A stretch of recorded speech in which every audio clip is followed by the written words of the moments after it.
So this is vocab number 8. The first painter that I did was Albrecht Dürer.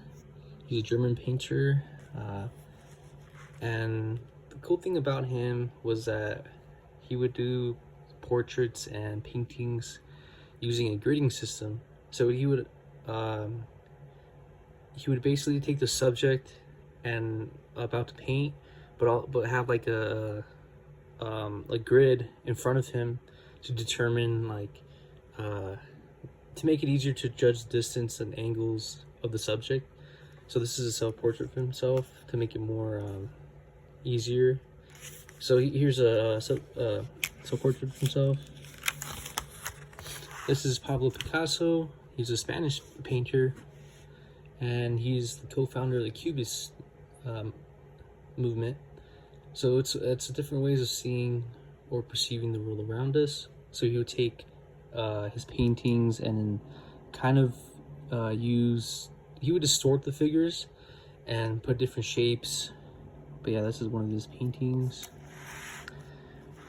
Chuck Close, he was famous for painting giant portraits. So he would start off with using the photograph and then use a grid to divide it into smaller units. The cool thing about him was that he was paralyzed. He suffered from spinal artery, and he became confined to a wheelchair. So he was an artist that would always he had a struggle his whole life, and for him to create like these huge paintings was just amazing. It showed that you could do anything. And then we have Piet Mondrian. He's a Dutch painter and art theoretrician. He's one of the pioneers of abstract art. So he would consider this kind of art to be a representation of the human mind. His paintings were like viewed as like pathways to a higher consciousness. Yeah, so he would explore a lot of different kind of basic lines and colors to really break down what really art is. And then we have Vincent van Gogh.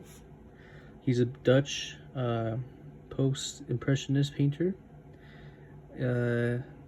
He suffered a lot mentally throughout his life, and he would use a lot of impasto technique. And one thing I found out was that if he was in a violent mood, he would use more of the impasto, and if he was not, he would create less thick brushstrokes.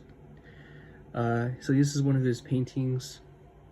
He suffered, he was mentally unstable throughout his whole life, and it was until his death is when he became famous. So yeah, he suffered from depression, and he would end up taking his life. Yeah, so that's pretty much it. Thank you.